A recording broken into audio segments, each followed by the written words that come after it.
welcome you to today's webinar, Connecting with Other Young Adults in Your Community with Seth Rotberg. My name is Sarah Ritchie. I am the volunteer coordinator at the Ehlers-Danlos Society, and I'm your moderator today. This webinar is part of our ongoing series, Living with EDS and HSD. So today's webinar is going to work a little bit different than usual. Webinar attendees will still be muted at all times during the webinar. However, you are able to type any questions you may have throughout the presentation into the question box at any time. Seth will not be able to see or respond to those questions until the Q&A portion at the end of their presentation. Now, once Seth is finished, we will open up the webinar to a more discussion-friendly setup.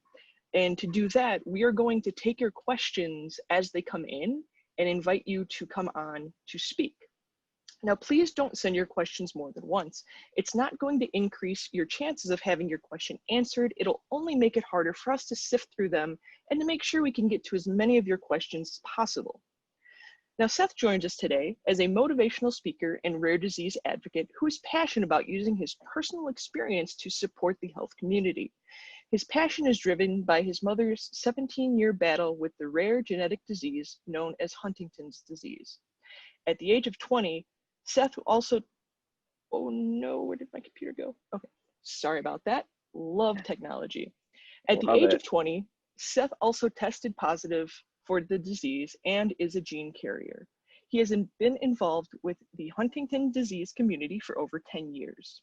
Seth is also a nonprofit leader with 10 plus years of experience in patient advocacy with the rare disease space. He has a successful track record of public speaking and community engagement, including a talk at TEDx. Seth shifted his focus to support young people because he knows the importance of helping others find the proper resources to help deal with the everyday challenges. His hope is to be a mentor for young people who face adversity by sharing how taking control of his Huntington's disease journey has given him opportunity, fulfillment, and hope. Thank you so much for being with us today, Seth. Yeah, thank you for having me. And I appreciate just being here and being able to partner with Ehlers-Danlos Society. So, a huge shout out. I'm a big believer in how the more we work together and the more collaborative we are, the better we can support patients and caregivers in the community. So with that being said, again, fun technology stuff. I'm going to be sharing my screen and doing a little fun presentation. And with that, realize here we are, right? So what I'm going to do is kind of share a little bit more about my own personal story and the impact Huntington's disease has had on my own personal life before diving deeper into the work that I currently do with Our Odyssey and how we support young adults impacted by rare chronic conditions and really provide that sense of belonging, sense of hope, but also improve quality of life. So I'm going to start by giving you a little bit of background. So as mentioned in the bio, my mom had this 17-year battle before passing away about 5 years ago with Huntington's disease. And Huntington's disease is like having ALS, Alzheimer's, and Parkinson's all in the one condition. So what it entails is that a person essentially slowly deteriorates both physically and mentally, and it usually lasts about 10 to 20 years. So prior to that, like many of us here, there's the whole misdiagnosis or like living with the unknown. So my mom was first diagnosed with major depression because she was very depressed, bipolar disorder because she had these mood swings where one moment her and I totally fine, the next we're in an argument or she's angry or she's just upset. The challenging part about this was, again, not knowing what was happening in her life. And, we had some family members who thought maybe she had a drug/alcohol substance issue, right? Because she had these wobbly movements, this poor balance, and, she had these like flaring arms, drunk-like movements, but we knew that wasn't the case. She also started lacking motivation and kind of had a lot of just issues with decision making, concentration, and just really remembering even like little things that her and I discussed earlier in the day. So from that point on, that took, again, about 5 to 7 years to figure out what was going on with my mom. And as you can see in these pictures, we discovered she had Huntington's disease. We discovered that it is a genetic condition and that each child of a parent has a 50-50 chance of inheriting it. We found out about it officially when I was 15 years old. I remember my parents sitting me down at the table, dinner table, just to explain that my mom had it. And again, it was new to them, so it was new to me. And so I'm sure I could say raise your hand if you've done this before, but I would imagine many of you have done this, which is go to Dr. Google and you Google, the symptoms, or you Google what the condition is. And what's scary is that you see everything that like the doctor told you about, or what Google tells you about the symptoms, the side effects, that there's no cure. And it was challenging because I would see these symptoms, again, like I was saying, these drunk-like movements, which is the chorea, which is the motor symptoms, that these mood swings, which is the psychiatric component, and then the cognitive decline as well. But when I was 15, like many of us trying to fit into society and fit in with our peers, I was in denial because I felt like I didn't have a normal mom or a normal childhood, and I lost out on that experience. So what I would do is I would, stay after school. I would make sure to just play sports, pick up a job, really just try to live that normal lifestyle. And so for me, I was just trying to figure out what are those next steps? What does that entail? And how can I kind of feel fulfilled with my own lifestyle? So that being said, I mentioned before, genetic condition. So each child, 50-50 chance of inheriting it. And for me, promise it's gonna work. Of course, it stopped. Oh, apology, technology. All right, bear with me. So as you can see, I learned that I was at risk, but prior to that, I took a biology class junior year in high school. And for those that remember the Punnett squares, where you match up like the big X with the lowercase y, and you see like, is it dominant or recessive? Well, I didn't know too much about Huntington's disease or how some of these genetic conditions work. And when I matched it up and I was like, oh, father's dominant, mother's recessive, I'm in the clear. Of course, that's not how it works. And so when I went off to college, that's when I realized I was at risk and that I had a 50-50 chance of inheriting it and ending up one day just like my mom. It literally was just like you flip a coin, and that's how my odds were.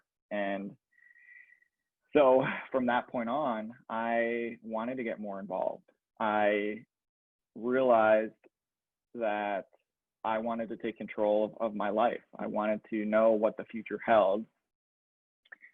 And so at the age of 20, I decided to go through testing.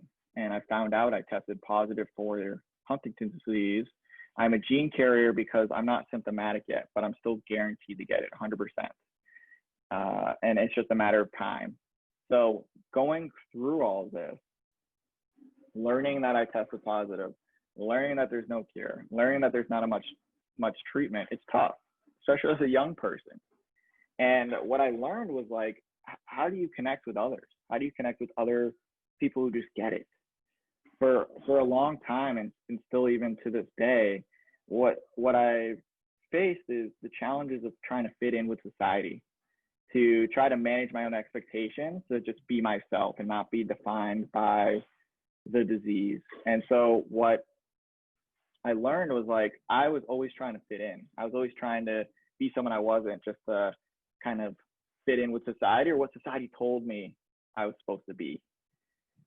But over this time, I also learned, what can I do to support others? What can I do to really understand, those next steps in my life? And so through my testing experience, I decided to use the results as motivation to fight back, to get more involved in fundraising, volunteer, and advocacy efforts. I put together a through-and-through basketball charity event called Hoops for Huntington's Disease, but I really wanted just to raise some money and raise some awareness because a lot of times people saw Huntington's disease, like many of these other health conditions, that they impact older adults, or in some cases they impact children, but yet not understanding the emotional toll that it can have on a young person. So for a long time, I felt very alone in my journey because, again, my dad was the caregiver to my mom. My mom had the disease. A lot of people that I knew about, that I knew that was dealing with it was older. My first actually interaction with another person outside my family came through an AOL chat room. I don't know how many people here know about it, the AOL days. It was right before AIM, but you know, there's these chat rooms, and I went into one just kind of being what we call a lurker. I just was interested in connecting with others outside my family and build that trust and build that relationship with people who just understood me. And it was great, but again, the challenge was, sounds good. Sorry about that. This is what happens with COVID-19. You got to adjust. But anyways, what I was saying was that the challenge was that, and I lost my train of thought. There we go. The challenge was that I was trying to really just understand who could relate to me, and that how could I get to that next step. So what I ended up doing was connecting with others in the Huntington's disease community, but it wasn't until my sophomore year in college, or actually right before I got tested, that I met another young adult in the Huntington's disease space. And it was kind of like just an eye-opening experience because I felt like they understood me. They just got it. I didn't have to explain what the condition was. I didn't have to explain what I was dealing with mentally, which was like, you know, first off, do I have this condition or not? But also, how do I talk to others about it? How do I not feel judged or viewed by myself or my mom? How do I, you know, talk to my friends or even just romantic partners about this? When do you bring it up? And, you know, being able to talk to this other young adult made me realize that there's other people dealing with it, that there's other people that just get it. And so what went from being by myself was finding kind of my tribe, my community of other young adults in the Huntington's disease space. And I immediately just jumped into it because I was like, I want to help out. I want to get involved. And more importantly, I want to, you know, help people who are navigating their own experience based off my own. But here's the thing, is that I realized that it wasn't just the Huntington's disease community that that I felt I could connect with. So as my journey continued and I was getting involved in the Huntington's disease space, I also was able to branch out, and I connected with my first other young adults outside of the community somewhat recently. I would say, I think it was back in 2018, so about 2 years ago. And what was cool about it was that we, again, understood each other. We understood the complexities of being a young adult. We understood the idea of connecting, even if we don't have the same health condition, because we're still dealing with the same challenges in life. And so this came up, and I had an idea. And what was interesting was I was trying to figure out, okay, do young adults want, you know, this year-round support? And what type of year-round support do they want, right? Because for me, I was like, oh, it would be cool to connect with young adults, either online or in person, or maybe some type of mentorship program, versus that one-off approach that a lot of us might experience, where you're at an annual convention or conference or an event, you meet people and you're like, oh, this is awesome. I feel a part of the community. And then you go home and 2 weeks later, you're back to square one. And you're like, wow, what's next? What do I do now? So I decided, well, is this my own, personal needs, or is this something that might be an unmet need for young adults? Because a lot of times we are focusing on children or older adults, or when we talk about transitional care, we look at just pediatric to adult care. We don't look at the holistic approach. We don't look at, again, the idea of transitioning into college, into career, self-advocating, talking about, how to connect and find the proper, medications or treatments, or, talking about disability services or anything else that a young adult might have to face in life, family planning, dating, like I mentioned, because that's a huge issue of when do you tell them? Do you talk and say, hi, I'm Seth and I tested positive, and, do you still want to go on a second date? It is tough to figure that out. So from here, again, looking at more of, okay, are you comfortable? And 80% of young adults were like, yeah, I'm definitely comfortable with connecting with people outside of my community because I'm interested in just learning. And so from that point on, what I realized was that there wasn't much support for young adults, that provided that year-round service. And there's a lot of nonprofits that are like disease specific that are doing some amazing work, but the challenge is that there's only so much that each nonprofit can do. And in an ideal world, right, that each patient advocacy organization can provide everything, but the challenge is it's tough to do that. And so we started trying to figure out, okay, do we start something new, or do we try to see if there's something out there? And so we decided to say, okay, is there anything out there? Is there anything that's going to provide this year-round support for young adults? And there really wasn't much that wasn't disease specific, that provided that sense of belonging and not feeling isolated from your peers, and that you could really just, be yourself and not feel like you have to be someone else just to fit into your network of support or your community or society as a whole.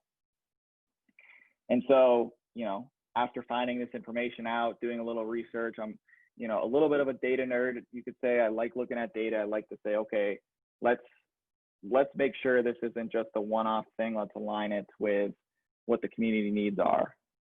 And so from there, let's see if this plays. Hopefully it does. But this is how kind of Our Odyssey was born.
I thought about this and I was like, maybe this just ends it, drop the mic and just be like, all right, let's do it. But a few more slides, I promise.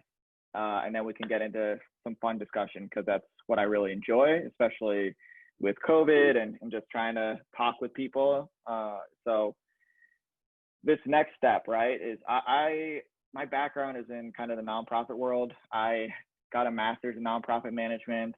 And one of the first things I was told was, don't start a nonprofit. I was like, yeah, easy thing. Not going to start a nonprofit unless there's an unmet need. And I was still hesitant about this until I started connecting with other young adults, like you see in this picture, and started connecting with young adults from, at the time, over 60 plus different rare and chronic conditions, asking them if they'd be interested in year-round services. And finally, it was actually during Rare Disease Week of 2019, so just last year. It's crazy that how fast time flies. And I was at this event, and I was talking to this one young woman about it. And I said, "What are your thoughts?" And she goes, "This is a great idea. Who's going to do it though? Are you going to do it, Seth?" And it was at that point where I was like, "Yep, you know what? Let's just do it. Let's make this happen," because I could continue to gather insight and ask people about it, or we can make it happen and turn this idea into an actual nonprofit. So Our Odyssey was officially born actually next month, is coming up on our 1 year. And we are a 501c3 nonprofit. And our goal is really to support young adults like you all here today, to provide, that sense of hope and that sense of belonging, and really connect you all to social emotional support to help improve quality of life, and to really connect with others who just simply get it.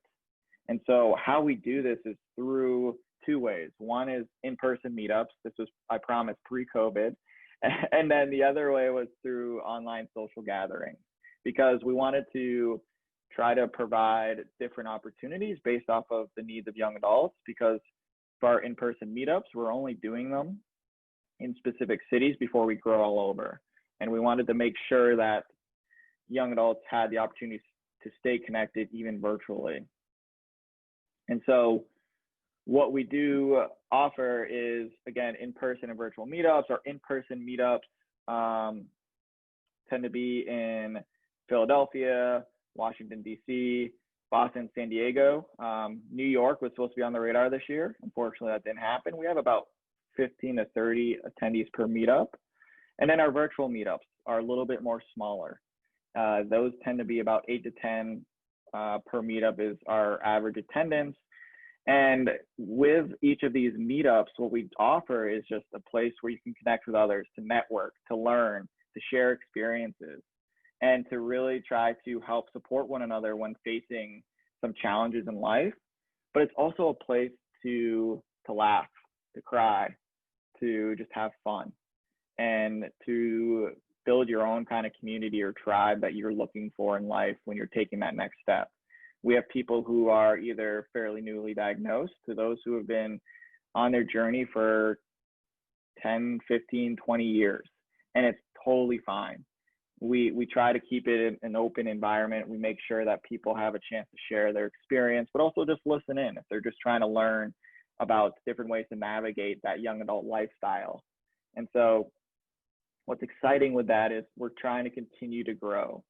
For these virtual meetups, that was originally supposed to be one per quarter. And then COVID came, right? And we were like, well, what else can we do to support young adults? And we're like, all right, let's do, maybe two a month. And then 2 a month turned into once a week. And now we're offering once a week, and then, every other week we're offering 2 that week, with a longer term goal of doing these topic specific meetups, so we can really dive deeper into some of these unmet needs, whether it's career planning, transitioning into college, college services, whether it's, making sure you can advocate for your disability services, anything along those lines, family planning, the list goes on, right? What also is exciting is that we've also teamed up with Ehlers-Danlos Society to offer, these meetups, support groups to young adults, specifically in the Ehlers-Danlos community. The reason was, we reached out to them saying, hey, let's work together. What's the opportunity? And we thought, well, there's a lot of young adults in the Ehlers-Danlos community, so let's try this out. And I know that they are offering a few more. I think one is coming up June 10th, I believe, but I'll let Sarah correct me if I'm wrong afterwards. And it's just, again, another opportunity to connect with your peers, to connect with other young adults who know what you're going through, and can, you can go to not just for the bad days, but also the good days, right? Like, hey, I got this media opportunity, or hey, I just did this awesome fundraiser, or hey, I just did this blog post, and you can kind of share it with each other and really support one another along the way. So with that being said, I want to be mindful of time and everything, but the last thing I will say is, connect with us on Instagram and Twitter. We're also on Facebook, but I feel like young adults tend to be more on Instagram. Some of you are tweeters like myself. Check us out, our website, as well as, reach out to me personally or reach out to our generic email to learn more, especially during this time of COVID, right? Like, we're all living with the unknown. What the challenge that you may have seen me turn my head like this, there was a pipe burst in my apartment, and I can't go to a coffee shop because of COVID. So I'm here in my living room, and they're telling me, oh yeah, we got to come and fix it tomorrow. And that's part of life, right? I'm okay with it as long as you guys are. And if you're interested in seeing the issues, I'll send screenshots, via Twitter, Instagram to give you guys updates, but all is good. My bigger point is trying to reach out to your support system, find your community, find your tribe of young adults or older adults, right? And the reason why we started this was to connect all of you together, but connect you to other people who might deal with similar challenges or experiences that are outside your disease state. And so, during COVID, it is tough. It's important to take time for yourself. Self-care is huge. And when we talk on our virtual meetups about self-care, we have different, people sharing about their experiences with yoga and meditation. Others saying, hey, I'm journaling, I'm blogging. Others are doing these Zoom nights, gaming, video gaming as well. And so it's trying to be creative of ways to kind of cope with it. A lot of us understand the complexities of living with a health condition, and COVID kind of ups that even more. And so just be mindful of when you have a tough day, you have a tough day. If you need to take a day off, just a personal day, take a day off. If you need to wear your mask and go for a walk, do that as well. But find what's going to work for you and figure out how you can make that so that it improves quality of life, but also provides that sense of hope and positivity while dealing not just with COVID, but dealing with our own health conditions. So with that being said, I am going to stop sharing my screen. I'm going to pass it over to Sarah, and hopefully we can get into a little bit of a discussion. Alrighty, thank you so much, Seth. It was really good, that reminder of just how important it is for young adults with chronic illnesses just to connect with those that truly understand. There really is something to be said about being in a room with people who just understand on a completely different level. So hold tight, guys. I'm going to start letting people in. We should be getting some videos up soon, and let's get some discussion going. If anybody has any questions, go ahead, drop them in the question box. If you have a subject you'd like to talk about, but you're not 100%, ready to speak, go ahead and drop it in the chat and we'll bring it up. And this is going to take a little bit, but we got this. Sure. And I was just going to say, there are a few of, I'm not picking favorites, but I'm going to say some of my favorites who are on this. And so if they have a question or if they want to just chime in to share their experience as well, they can do so. No pressure, I promise, to those. And I'm not going to say names just in case they, don't want to share. But it is cool just to see some of them on here. And it helped me, I'll be honest, just for support, right? Like to say, hey, okay, we believe in you, Seth. Or they could say, hey, we're going to make fun of you at the next meetup. Totally fine. But we'll go from there. So. Also, feel free, if you're comfortable enough, to go ahead and turn your cameras on. Keep your mic muted just so we don't have too many people talking at once. But we are good and ready to go. I actually will start with the questions. As somebody who is in the nonprofit world as well, and somebody who runs a local support group for EDS, what do you think is the best way to gauge interest in groups?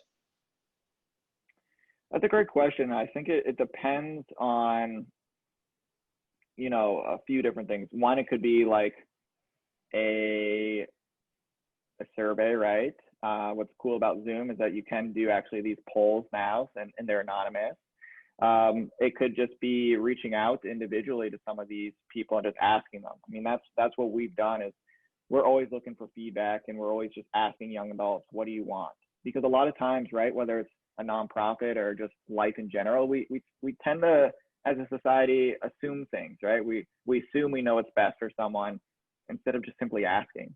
And that's something that we're continuing to learn and try to understand of, okay, rather than assuming we know, let's just ask them and say, hey, what are you looking for when it comes to support? What are you looking for when it comes to resources? And how can we help get you to where you want to be in life? I think that's the big thing, is trying to guide them and not say, hey, you should do this, but hey, have you checked this out? Or hey, look at this resource. I'm a big believer in that. And I think, you know, what's also challenging, and I forgot to bring this up, but I'll bring it up now, is within the health space, there's not a lot of dudes, right? There's not a lot of dudes who want to share their story. And I'm like, guys, it's okay. You can let your guard down and just be vulnerable. You know, it did take me some time, I think, more with my family to let my guard down because I wanted to be the strong one for them. But for just the health community, right? Like, I'm at a point where I'm like, listen, I'm going to be comfortable because if I can, maybe it's going to help that one other person say, oh, I can relate. I understand what you're going through. But you know, my hope is to try to get more guys involved and just in the health space in general and just say, hey, listen, you can still act like a macho man or whatnot, but, you know, you can also share your feelings and not feel like you're going to be judged, because this community just gets it, right? Like, we all get it. We understand what we're going through, like not just the bad days, but the good days too. So why not share when you can?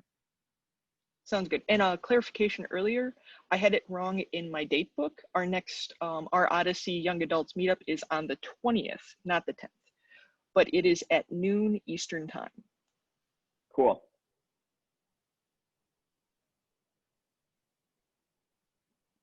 Alrighty, any participants have any questions or comments or anything that's just eating away at you that you want to know, that, you know, you may not have had a chance to be around others your own age with the same issues? This is your chance.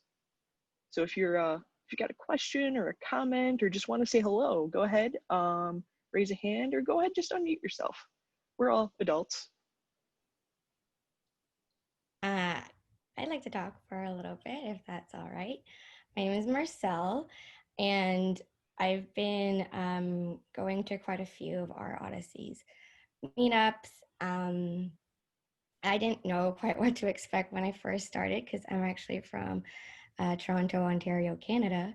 So we don't have much here in terms of nonprofits for young adults in general, even for specific diseases and disorders.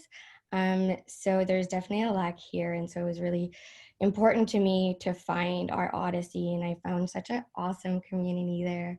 And what's interesting that I wanted to mention is that there's a lot of us with EDS on Our Odyssey, like on our meetups, or like, I don't know, like a big percentage of us have EDS or some sort of hypermobility disorder or connective tissue disorder. So I'm interested to hear more about this, this June 20th collaboration. Yeah, what's that about? Can you, because this is my first time coming on to EDS panel thing, so webinar.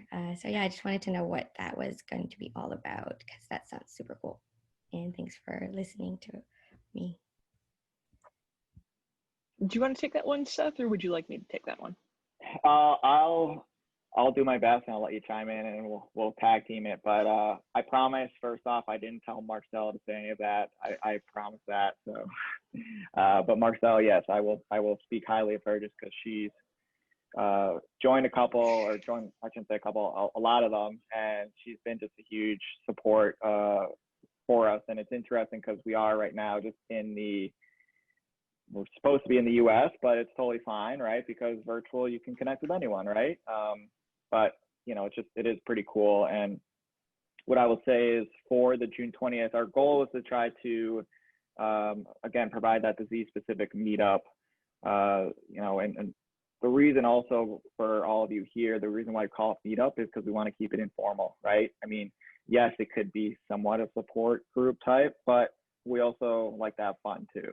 And we also just, you know, we do talk serious stuff, but, you know, we can also joke. And so meetup seems more informal. When I first learned about a support group for Huntington's disease, I was like, whoa, can't do it. And then, you know, when I heard the word, you know, when I use the word like meetup or you know, just kind of social network, I'm like, okay, it sounds more, I guess, hip, cool. I'm getting old, so I promise that I'm trying to stay in the lingo. But for June 20th, to you know, long intertwined to it, it's an opportunity where we have another young adult who's, you know, her name is Allison, and she is a pretty big advocate. I've connected with her personally in DC. She told me she wanted to get involved. I connected her with Sarah and Shani, who also is another staff member of the Ehlers-Danlos Society, and I said, can we try to figure something out? Let's figure out a way to do something for the community, because like you said, Marcel, there's a lot of other young adults in it. So the June 20th one, you know, again, this is for theirs. We're supporting them through just another young adult who wanted to get involved, and then they have someone on their side who also helps out. It's, I believe, about an hour long, and the reason for the noon time is to try to fit in everyone from all around the world. Again, always going to have challenges with that, but you know, the goal is just to try to find another opportunity for young adults to connect with one another.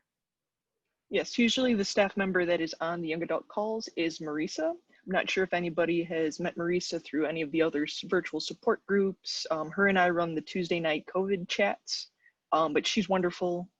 The whole thing is awesome. So I would come check it out. I would highly recommend it. And I know, like Seth said, support group can be a little, but meetups sound a lot cooler and less intimidating, I guess. So.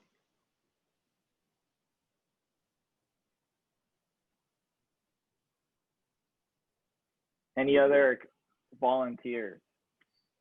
Ask anything you want. Well, are you scared about the beginning of the symptoms? You said you're very scared about the beginning? No, I mean you. Oh, am I scared? How do you cope with that? Yeah, I mean, so again, that's what makes, I guess, my story a little unique in some ways, because, you know, I don't have Huntington's yet, but I'm, again, guaranteed to get it, right? So it's very different where I'm not dealing with any of the symptoms yet, but you know, I saw my mom slowly deteriorate for 17 years, right? Like, I lost out on those childhood memories. Everyone says when she passed away, they said, oh, just remember the memories. They're like, I remember her when she was sick. And so that's the tough part, is like, then you see that and you say, oh, wow, that could be me. And, you know, mentally that does have a toll, but what I've learned is just life is so short, right? And I will bring up just one. I'm a big sports fan. For those that heard about the news, you know, Kobe Bryant, right? Kobe Bryant passed away, unfortunately, too soon. And it's just, the reason I bring him up is everyone's like, how did this happen? You know, I can't believe this happened. And it reminds you about like the perspective of life, right? Living in the moment. And what I was doing for a while is I was living in the future. I was like, all right, here's my plan. I'm going to get married by this age. I'm going to have kids. You know, I'm going to do X, Y, and Z. And I lost out on living for today, and I was living for tomorrow. And I realized just by having conversations with other young adults in the community of saying, why can't I just enjoy what I have today? And even just the last 2 years, I've been trying to take that to the next level. And like, you know, 2 years ago, I went to Costa Rica. And I went whitewater rafting, I went surfing, I bungee jumped. Don't ever do it, but I did it, and it was petrifying. But my point was like, I don't know, I don't think I would ever do that until I was like, well, life is too short. And then like last November, I went to Nepal, and I was just excited just to learn, right, and learn from others, because the more I learn about everyone else and like what they're dealing with, whether it's health related or not, you know, the more I learn about my own values, my own passion, and you know, it's people like you all, in all honesty, that gets me, you know, gives me hope and inspires me, because yeah, I have my bad days where I'm like, this sucks, right? I can't get out of bed, or I just don't want to do anything. And then there's other days where I get an opportunity to talk with you all, and I'm like, wow, you know, you guys are awesome. You guys motivate me, even if you don't say much, but I just seeing a face, I'm like, okay, there's other people who just get it, you know? Quick disclaimer, do not bungee jump as an disclaimer. EDSer, please. Yeah, sorry, disclaimer. I think for me, it's not the same situation, but it took me 34 years to have part of my diagnosis. I have another conditions and I have another mutation that predisposed me to other conditions. And right now I'm a little scared about that because I've been living the progression of multiple conditions, not just EDS, but related and not related conditions. And I have done what you did without knowing I was sick. Well, I knew it, but I didn't have a name before. So it was like all the people was like always looking at me like, she's crazy. We're just so happy, like smiling and jumping. And what happened is like, it's the last day of her life. And it's like, I got you. I know what you must believe in, but it's not easy because it's like a life sentence at the same time. So it's hard. I already joined the Instagram and the Twitter. And I'm gonna try to share more because this is better if we are together. Yes, exactly. Absolutely. It changes everything. Yeah, and you're absolutely right. I mean, again, I don't want to say that it isn't scary, right? Because we all deal with it. But I think what makes it a little better is you see the people on the screen here, but there's literally, I tell you not, there's millions of other young adults just in the U.S. and then probably multiply that, right? And our focus is about 18 to 35-year-olds. The reason for that, under 18, parent, guardian, gets a little tricky. If they're 36, 37, 38, we're not going to be like, hey, you can't come. But, you know, you meet all these other people and you're like, wow, it's not just me dealing with it, right? It's not just me that finds it scary as heck. It's other people who get it. And I think that's the mindset that, you know, again, a lot easier said than done. But, you know, for me, right now during COVID, I'm journaling. I'm trying to journal each day. I'm trying to really just write down my thoughts, but also write down what am I grateful for, right? I'm grateful for being here. I'm grateful for, you know, having a family, having a support system, and just kind of reframing those fearful or negative thoughts into some positive reinforcement, right? Like, hey, you know, for you, right, you're grateful that you were able to attend this webinar or this chat, right? And so it's kind of trying to figure it out from that aspect of things. But I'm excited. Victoria, thank you. Yeah. So going back to what Seth said earlier about, you know, getting married by such and such date, having kids by this date, Victoria brings up a good point in the comments that she's had this similar feeling, and health has derailed those plans. And Samantha also mentioned that she gets that feeling of life getting derailed.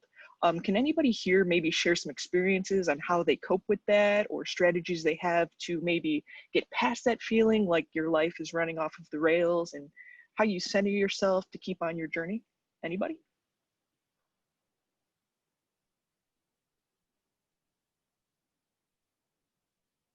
For me, therapy helped a lot.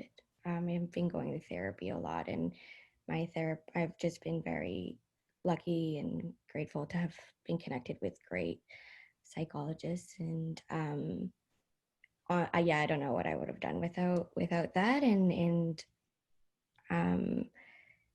for me, also just finding a mindfulness practice so that I can enjoy more of the present, like Seth was talking about earlier, has been helpful.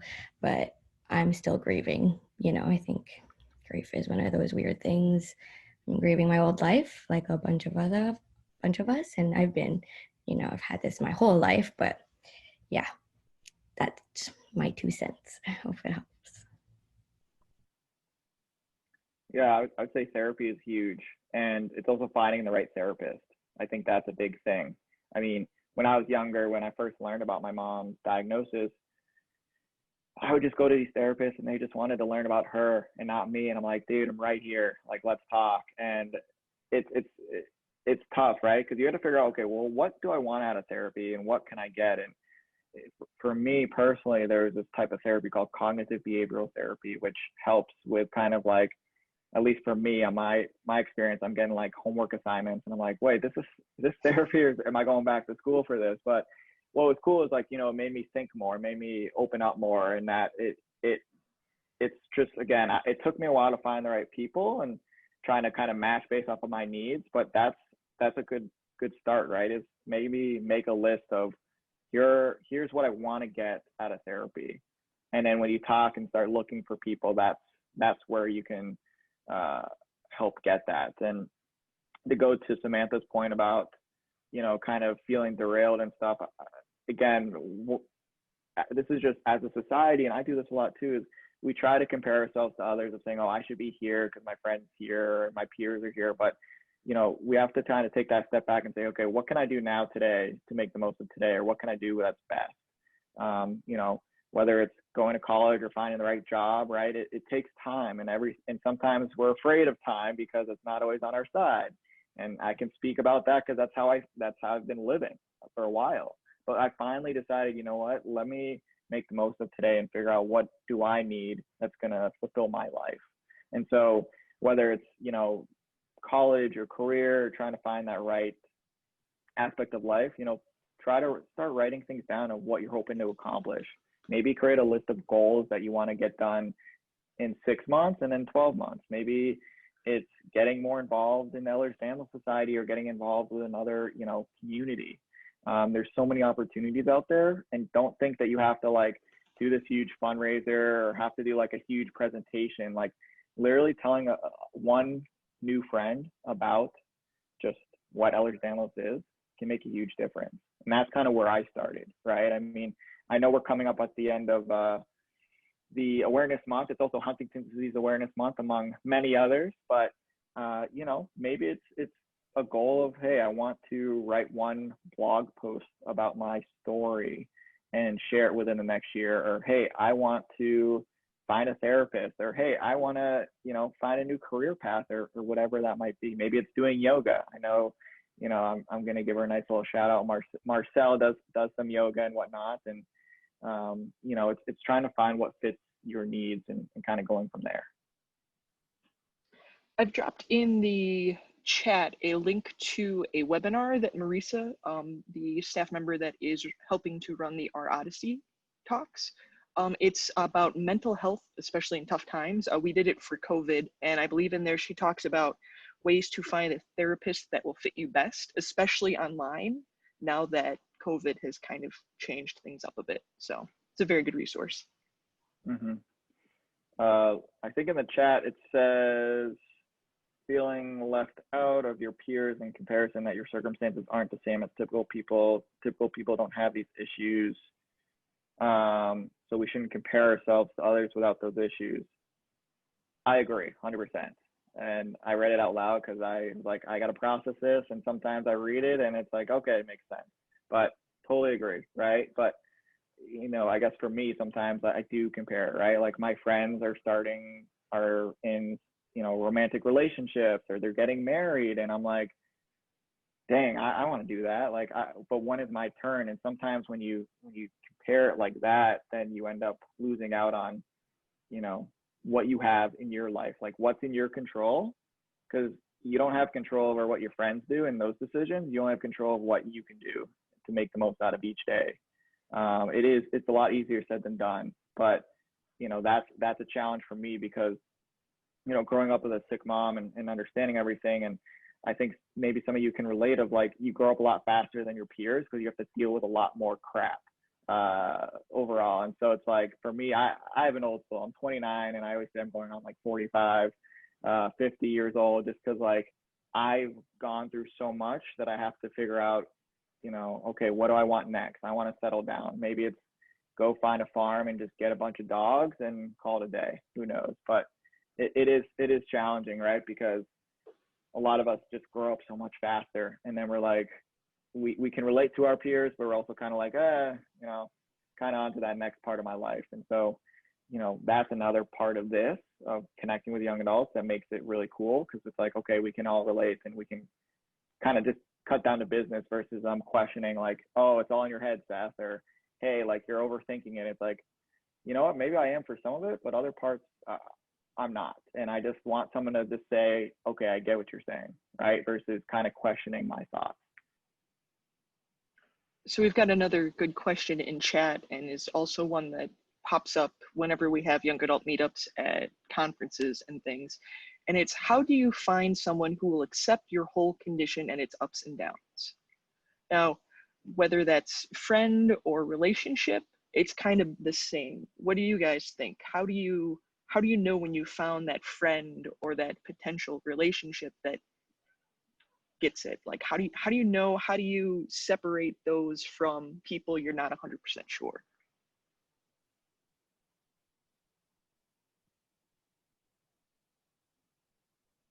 I know there's some smart people on the call.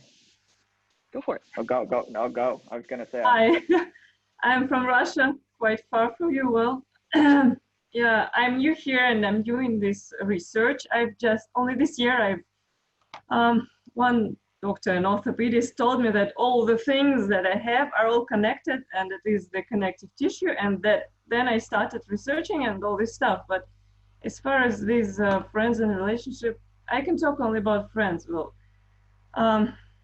maybe relationships too. Well, I have some food, some diets, whatever, and this is very quickly evident that should be mentioned, because when you go out, you always eat, and I always have to explain that not this and not this and not that and not here. And it is very clear that if a person gets the idea or not, because well, as it really works with friends. I have quite close friends that understand and try to understand all this stuff. But as for guys, it's impossible. But just try it. It's tasty. I know that it's tasty. Oh my God, but I will feel bad. But still, it's tasty. You don't want it.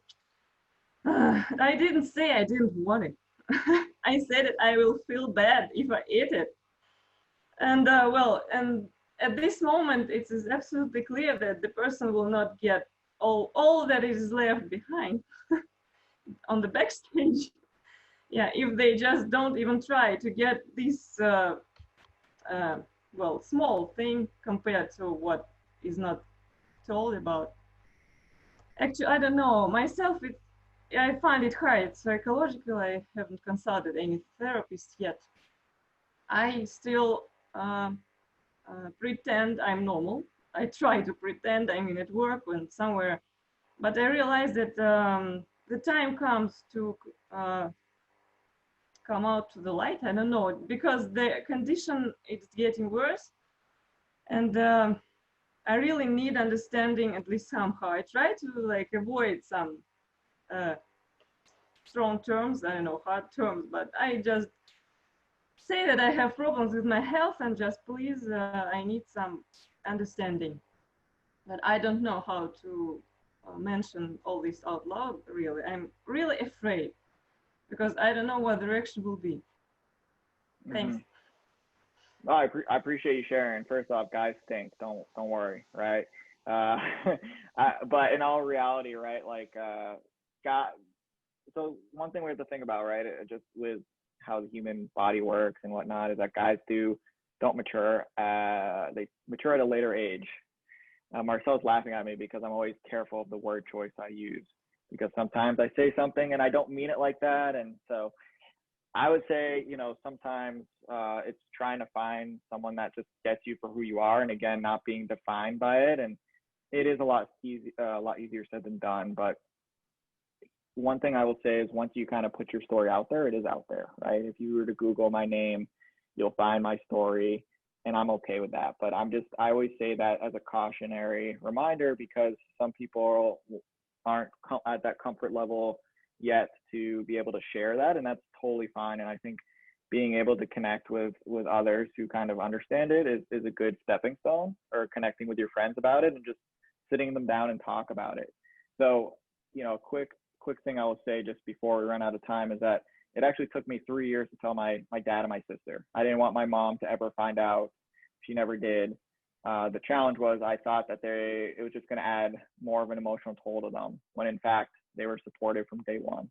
And so my point with that is, like, you know, sometimes again we assume we know how people are going to react instead of just simply talking to them about it and sitting them down and chatting. And so when it comes to, you know, just to add on to what a few people said, is like, you know, finding someone who can accept you, finding, you know, how to talk to a romantic partner. I mean, it takes time, right? And there's going to be people who come in and out of your life, but it's trying to find those that kind of will be there no matter what. I've dealt with it both from a romantic standpoint as well as friends who, when I told them about it, they got it. Others were like, I don't really get it. And so I think it's trying to make sure that they get not to see you for your condition, but to see you for who you are as a person, and trying to connect with others who have similar interests. It doesn't always have to be about, you know, the condition. You can talk about, again, sports, music, career path, things like that you can connect with others about. And then once you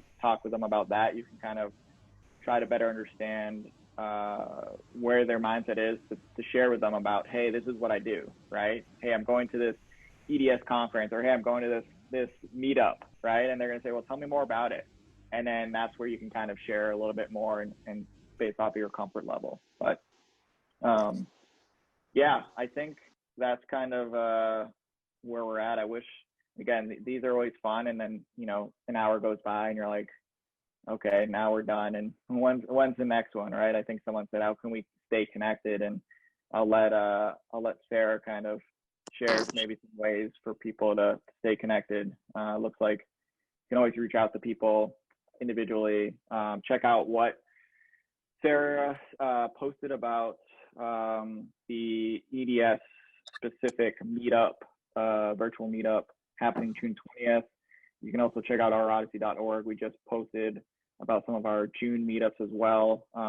You know, and don't feel like you have to only attend one. You can attend every single one if you really want to. We're not going to, you know, turn you down, but just, you know, trying to figure out what support works for you and just kind of go from there. Absolutely. And with that, we are out of time for today. But if anybody would like any more information on anything that was presented today, please check out our website for more resources and information. Feel free to give our helpline a call or an email. Consider joining our newsletter if you haven't. It's a great source for the most up-to-date information and upcoming events, including the dates of our upcoming support groups, both for young adult and our other recurring groups. For more information on that, you could check the link in chat or go to Ehlers-Danlos.com/virtual/support. Our next webinar will be on Wednesday, June 10th at 3 p.m. Eastern Time. We have representatives from Cantor & Cantor Law Firm joining us to speak on, ooh, hang on, we got a little bit of feedback here. Let me get this fixed. Alrighty, can you guys still hear me? Alrighty, so on June 10th, this is where I got my dates mixed up. We have Cantor & Cantor Law Firm joining us to speak on EDS and the disability claims and appeals process. You can look out for the sign up on our next webinar shortly. Again, thank you so much for coming out, Seth. Your presentation was extremely informative and helpful. Support for members of our community is really integral to being able to positively cope with what EDS and HSD throws at us. And I know that on a personal level, because of the young adults I met right after my diagnosis, I am where I am today. They have become family, and it is one of the best parts of my life. So I hope that others here are able to find that same support through the Ehlers-Danlos Society partnering with Our Odyssey. Now, technology permitting, as we saw today, this webinar should be available on our YouTube channel within the next week or so. If you found this webinar helpful in any way, consider hitting that like button once this webinar is available, and subscribe to our channel so that you can be alerted to when we're uploading our newest videos. Once again, thank you so much, Seth. I hope that you and everybody else that joined us has a wonderful rest of your day and stays as safe and as healthy as possible. And one more thing to think about. is if you guys want to connect, we also have Inspire, which is our online community with thousands of EDSers, all types, all ages, from all around the world. So back to you, Seth, if you want to say goodbye. Yeah, I was just going to say thank you again for the opportunity and for, you know, of course, bearing with us with any technical challenges or just the random painter who wanted to let me know he'll be back tomorrow. It's always fun to, you know, it makes it more real. And so appreciate it. And shout out to Samantha, who's showing this amazing picture of her dog and just makes me want to get that farm of the dog, you know, all the dogs even more. So thank you, Samantha's dog, for saying goodbye as well. Have a good day, everybody. Stay safe, stay healthy. Thank you so much. Take care.